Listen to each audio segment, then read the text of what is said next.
Hi, my name is Greg Johnson, and I'm the lead pastor here at Restoration Church Wood Forest. At Restoration, our mission is to help people encounter, embrace, and embody the way of Jesus. And so that takes place in a lot of ways around here. But on Sunday mornings, people encounter Jesus through passionate worship and through the opening of God's Word as we explore both the truth of His Word and how to apply it to our lives. And so we hope you enjoy this podcast today. We would never want this to replace church. We merely want it to be a supplement to your relationship with Jesus. But if you're in the area, we would love for you to hang out with us any Sunday morning. Our services are at 9 a.m. and 11 a.m. Welcome to Restoration. All right, if you have your Bibles, turn to Matthew chapter 22. We're going to finish up this chapter today. And Jesus is going to have yet another confrontive conversation with the Pharisees. This just never gets old, right? It's been an eventful chapter as Jesus has been put to the test by the religious elite in an effort to trap him in public debates and turn the crowd against him. But at the end of the last two passages, their plan has backfired, and the crowds were both amazed and astonished by the teaching of Jesus. Now, here at the end of the chapter, Jesus is going to lay out the beauty of the law and how it was designed to draw people into a love relationship with God. Not superficial love, but wholehearted devotion and priority. So I want to read this passage to you, and then we're going to jump right in. Starting in verse 34 of chapter 22. It says, hearing that Jesus had silenced the Sadducees, the Pharisees got together. One of them, an expert in the law, tested him with this question. Teacher, which is the greatest commandment in the law? Jesus replied, love the Lord your God with all your heart, with all your soul, and with all your mind. This is the first and greatest commandment. And the second is like it. Love your neighbor as you love yourself. All the law and prophets hang on these two commandments.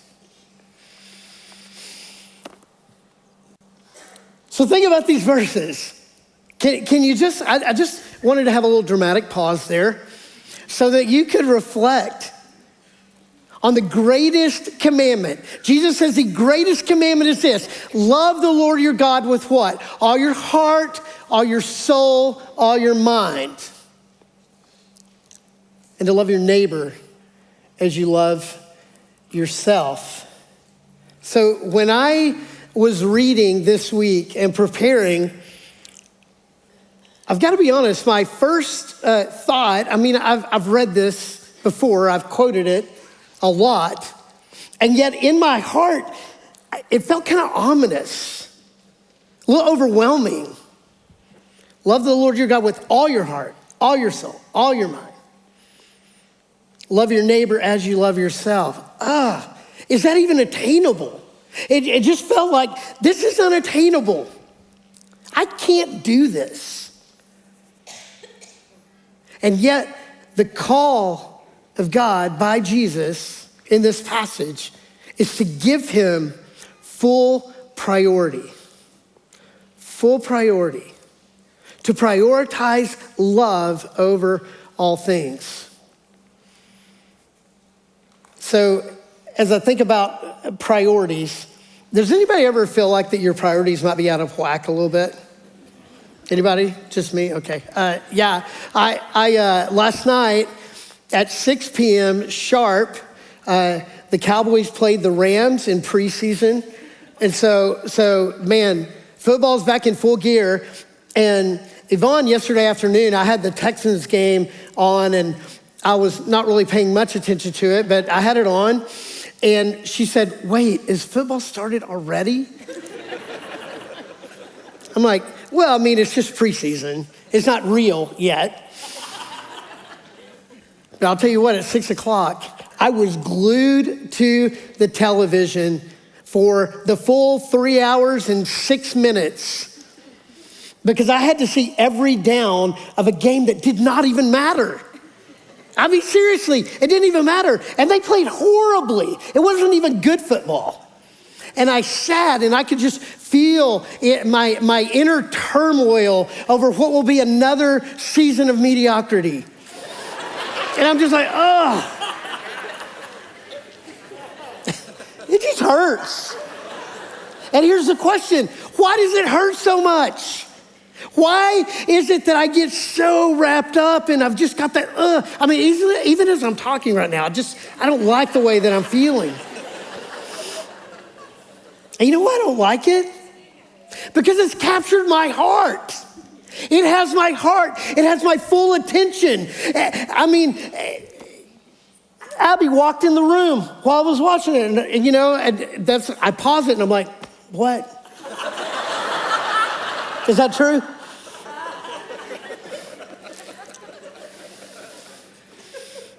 There's something that is competing with my affection, with my priority. Can you relate? So let's look at what Jesus has to say about this. So it starts in verse 34, hearing that Jesus had silenced the Sadducees, the Pharisees got together. So first of all, these guys are relentless, right? I mean, at every turn, Jesus is chopping them off at, this is an old reference, but you remember the Roadrunner? You remember Wile E. Coyote? And no matter how many times he tried to get the Roadrunner, he would end up getting pummeled, beaten up, blown up, just everything. I never understood how he got blown up and then he just came back. But at the end of the day, he just kept coming, fueled by rage. He kept hatching yet another failed plan. And here are the Pharisees. They're taking L's left and right, and yet they just keep coming over and over again. In verse 35, one of them, an expert in the law, tested him with this question: "Teacher, which is the greatest commandment in the law?" So this account is also in Mark and Luke. In fact, in Luke, this is a prelude to the parable of the Good Samaritan. And both Matthew and Luke refer to this man as an expert in the law, which I think is kind of humorous because they're coming as an expert in the law to the law fulfilled. Remember, Jesus said in Matthew 5 that I am the fulfillment of the law. I didn't come to abolish it, but to fulfill it or to fill it up. Jesus is the completion of the law. And so it's kind of funny that an expert in the law would come to the law and say, I have a question for you, trying to test or trap. So, but here's the weightiness of this question. Rabbis counted 613 commandments in the Torah. 248 do's, 365 don'ts, one for every day. And there was an ongoing debate about which one was the greatest or the most important. Because I mean, 613, you can't possibly keep all of those. First of all, could you remember all of them? 248 things you must do, 365 things you must not do. Imagine that. Imagine waking up every day feeling the weight of the law. And now the rabbis would argue over which is the most important. And any answer could be attacked as neglecting other laws. But Jesus, he doesn't dodge it. He doesn't try to change the subject. No, he distills the entire law into this simple theological framework. And it's this: love God, love people. Isn't it amazing how Jesus can just take 613 laws? He can take the Torah and he can go, whoop, just love God and love people. Look at what he says. Jesus replied, love the Lord your God with all your heart, with all your soul, with all your mind. This is the first and greatest commandment. Jesus says the first and greatest commandment is to prioritize God from a place of what? Love. Prioritize from a place of love. He's quoting from Deuteronomy 6:5. Love the Lord your God with all your heart, with all your soul, with all your strength. Now, this is known as the Shama, one of the most important and foundational prayers in Judaism. And this would be recited every morning and every night, declaring that God deserves complete love, complete loyalty. So again, remember last week when the Sadducees were questioning this whole idea of heaven and the whole idea of the resurrection. And remember what Jesus did? He didn't quote from other parts of the Old Testament. He went to the only part that they believed in, the Torah. In Exodus 3:6, it says, I am the God of Abraham. I am the God of Isaac. I am the God of Jacob. And so in the same way, now they're asking, what's the greatest commandment? And he's going to something that they recited day and night. Love the Lord your God with all your heart, with all your soul, with all your mind. And notice the word that gets repeated 3 times. What is the word that gets repeated 3 times? All. Say it with me. All. Not some, but all. Not most, but all. Not 99%, but all. Yeah, all. All your heart, all your soul, all your mind. This is not a convenient, when you get around to it kind of love. It is the driving force of your life. It's the thing that makes your heart beat fast, the obsession you can't stop thinking about, the very essence of who you are. It's that kind of love. If you're like me, this can be a bit of a disconnect. Because while it's certainly aspirational, I mean, if you're a follower of Jesus, everybody wants this kind of love. Everybody wants to say, this is how I want to live. But it seems unattainable, which could cause the average person to be crushed under its weight by discouragement and shame. Can you feel it? Can you feel the weight of, I want it, but I can't. I want it, but I think about just my life in the last 24 hours, and I failed. But Jesus doesn't stop there.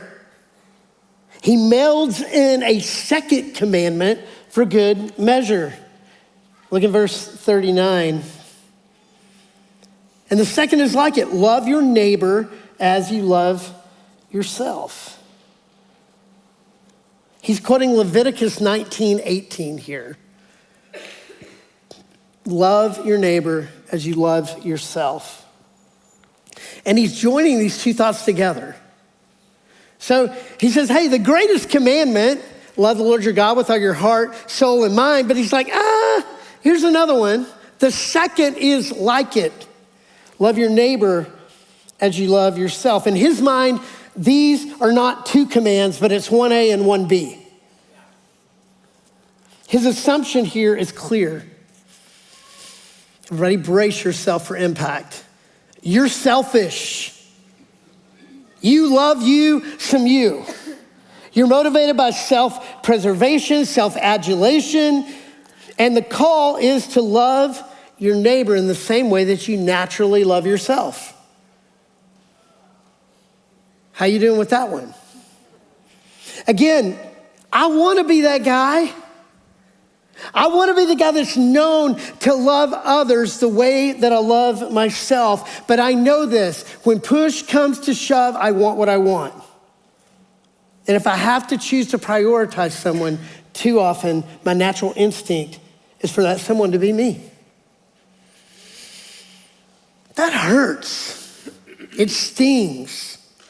That both of these commandments, these are things that I want in my life. But when push comes to shove, I fail every single time. And then he just hangs it in verse 40. All the law and prophets hang on these 2 commandments. He takes 613 laws and creates 2 buckets. Love God, love people. Not only that, but he's reframing the law, not as a checklist, but a relationship-centered ethic. Every law exists to help you love God and love others more fully. That the law was given so that we could love, and that we could love completely. So one good litmus test would be to look at the 10 Commandments. So the 10 Commandments, those would be big ones, right? Ones that we would say, hey, these are pretty important. And if you look back in Exodus 20, the first 4 are loving God. No other gods before me, no idols. Misuse God's name. Keep the Sabbath holy. All of those deal with a love relationship with God. The other 6 are loving people.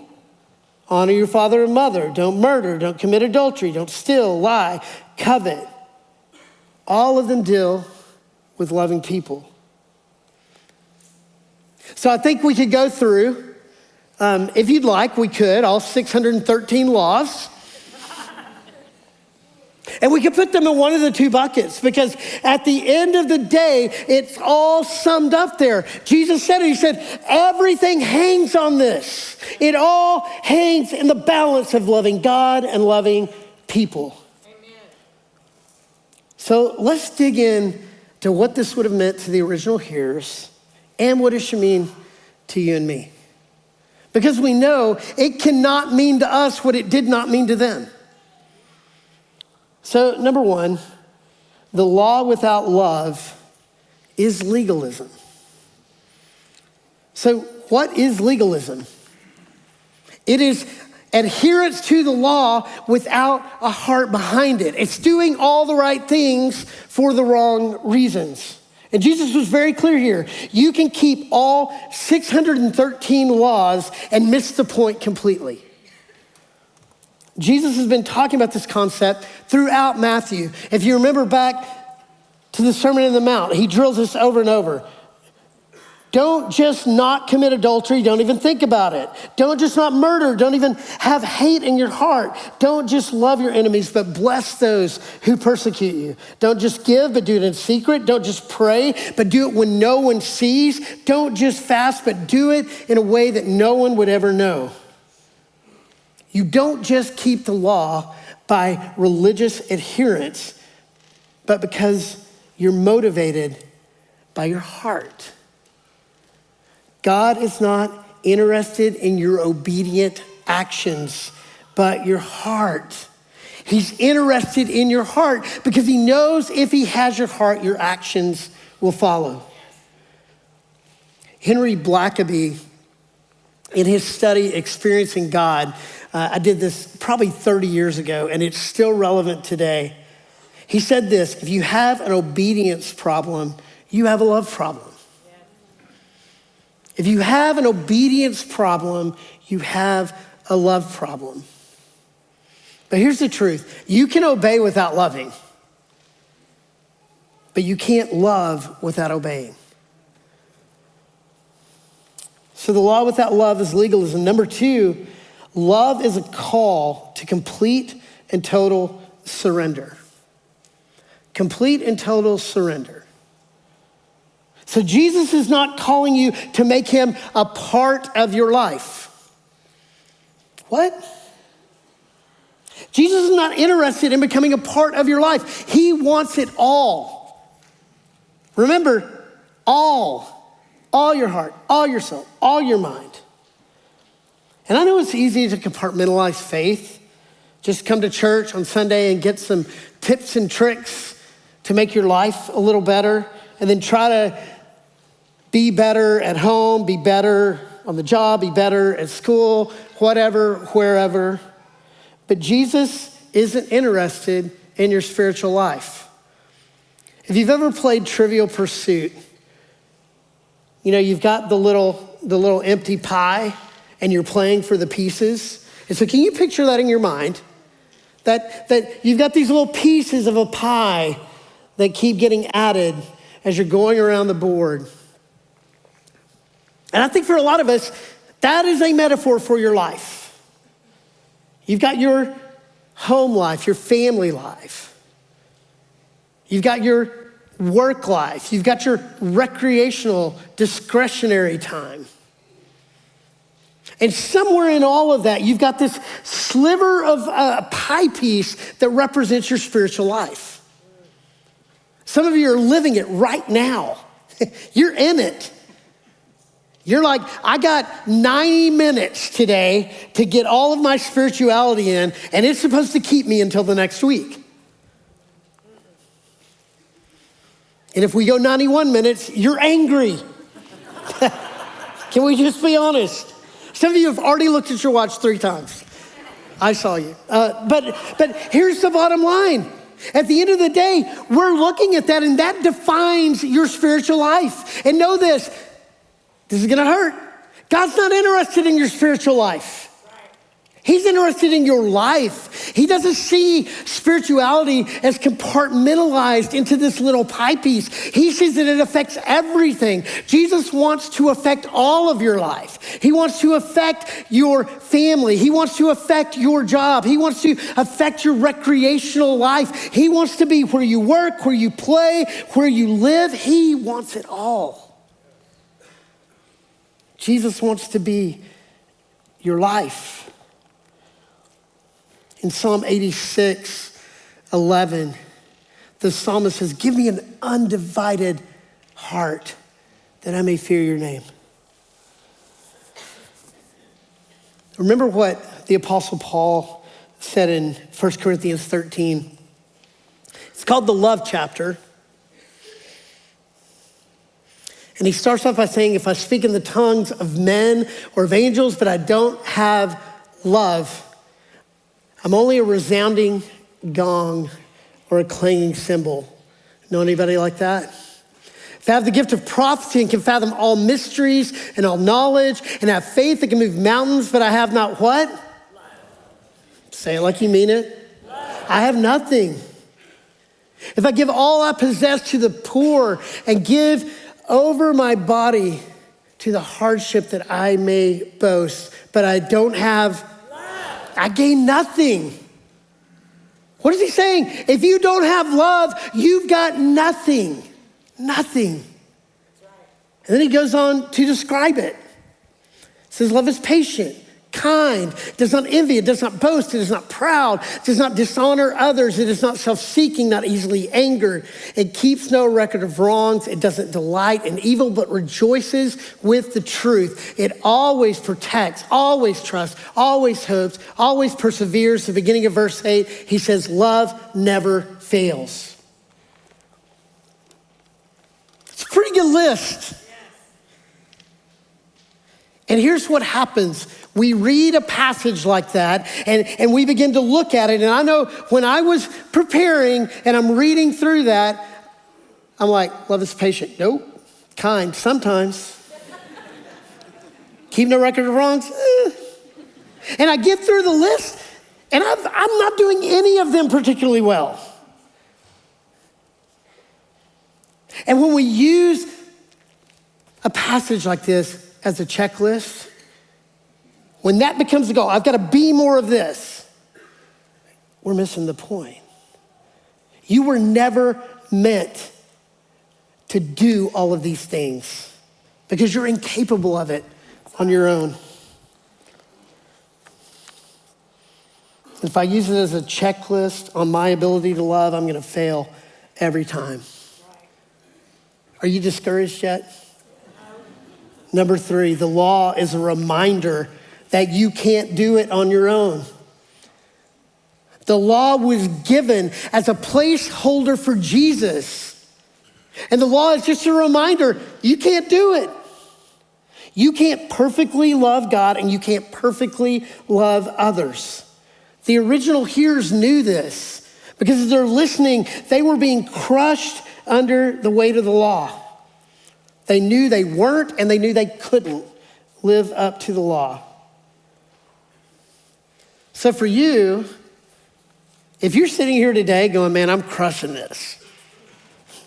I love God with all my heart, soul, and mind, and I love my neighbor as myself all the time. If that's you, you have completely misunderstood. We're incapable of it. The more you try, the more you see, you'll need someone else to fulfill them. This reveals our desperate need for grace. And it brings us to number 4.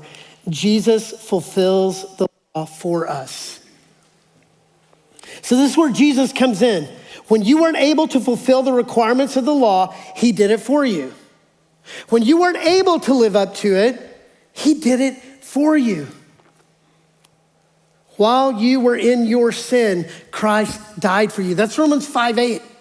He demonstrates his love for us, and that while we were yet sinners, Christ died for us. That is the essence of the gospel. You couldn't, so he did. Jesus loved the Father perfectly. He loved you and me to the point of death. And by the Spirit, he empowers us to love like that too. In Ezekiel 36, starting in verse 26, this is a beautiful allusion to Jesus. He said, I will give you a spirit. This is God talking. I will give you a new heart and put a new spirit in you. I will remove from you your heart of stone and give you a heart of flesh. And I will put my spirit in you and move you to follow my decrees and be careful to keep my laws. Whew. A new heart, a new spirit. And that through receiving that, you will be able to keep laws and decrees. God promises that you can follow him when you receive these things. And this is the point that Jesus was making. The 2 greatest commandments are to love God and love people. But in order to love God, you must first receive his love. So here's where this is the crux. For a lot of us, you spend all of your time striving, trying to love God more and feeling like you can't do it. And the truth of the matter is you were never meant to. You are called to receive his love. Receive. Until you are enveloped in the love of God, you will never love others the way they need to be loved. And this is the essence of the way of Jesus. You come to a point where you realize you're not a law keeper, but a law breaker. And you couldn't keep the law if you tried. So you let Jesus and the completion of the law come to take residence in you. Come live in me. And with the Spirit of Jesus living in you, he transforms your mind, he transforms your heart, he transforms your soul to love God in a way you never could on your own. And he compels you to live an others-centered life. The antidote for selfishness is the Spirit of the living God living in you. Do you realize that? It's counterintuitive because for a lot of us, we're independent people. We're Americans, y'all. We live under the Declaration of Independence. This flies against everything. And not only are we Americans, we're Texans. Come take it. So this flies in the face of all of what we are ingrained to believe, what we're taught from the time we're born. Be dependent. You can't do it. Don't tell me I can't do something. You can't do it. But Jesus in you can. It's not about what you do. It's not about what you do. It's about what you receive.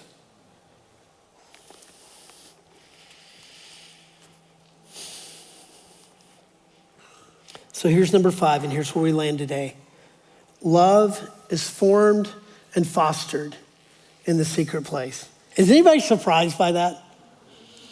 I feel like a broken record If you watch Afterthought, we have a podcast that comes out on Wednesdays, and it's usually me and Sam, unless someone else is speaking, and so it's just really kind of a rerun and kind of all the things that I didn't get to say on a Sunday morning, and it always ends in the same place, the secret place. Love is formed and fostered in the secret place. The secret place, time alone with God, is the laboratory where my affections are challenged and changed, where I see all my gaps and all of God's grace. The secret place is where me and Jesus are melded together, where my thoughts become his thoughts, where my heart becomes his heart, where I learn to love others the way he does. Jesus isn't inviting you into performance. He's inviting you into proximity by priority. He's inviting you to prioritize the secret place, to come to a place where you're willing to be still, where you're willing to sit and ask him questions. And here's the problem. You don't gravitate toward love. It is not our natural inclination. You gravitate toward selfishness and indifference. And that's why you need daily time with Jesus, because he's chipping away at you. He's growing in your love for God, which will then naturally spill out into the lives of others. Do you see it? I mean, I know when my intimacy with Jesus is lacking. I know, I can feel it because I can feel that burn. And I know that when I am in intimacy with Jesus, when I'm spending good time with the Lord, I'm so much more patient than when I'm not. I'm so much more thoughtful than when I'm not. I'm so much less self-obsessed than when I'm not. How about you? For some, I mean, the honest admission is, well, I've never really thought about it. And so here's the question. Do you want to grow in your affection for God? This aspirational idea of this God that is inviting you to love him with all your heart, all your soul, all your mind. Are you wanting to grow in that? It all happens in the laboratory of the secret place, showing up every day and allowing him to chip away at you. Are you struggling to love other people? Do other people just frustrate you? Do you just spend most of your life annoyed? Jesus is inviting you into a life where he changes how you think about others.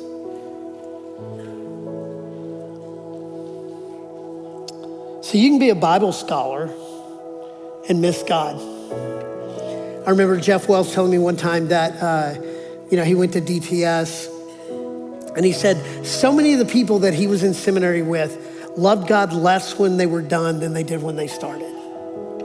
Because knowledge puffs up. You can know a lot about God and miss him in the process. And know this, you can do ministry and not love people. I've been there. But it's the Spirit of God that grips you. It is the Spirit of God that compels you into radical love, where you want to keep his commands, where you want to love and live out his purposes for the sake of others. Wouldn't you love to get to a place where that is the natural inclination of your heart? So I want you just to close your eyes, just to eliminate distractions.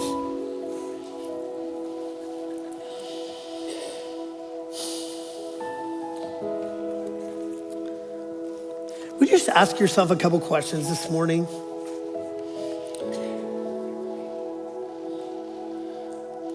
competing for my whole heart affection?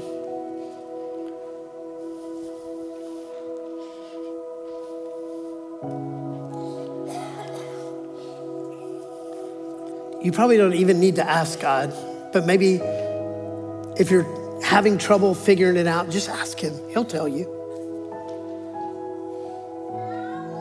And this isn't the time to do the mental gymnastics of justification. Just ask him.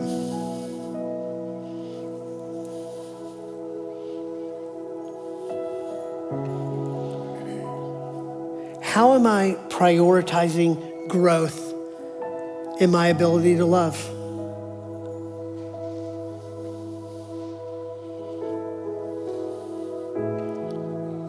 Is my secret place life changing my ability to love?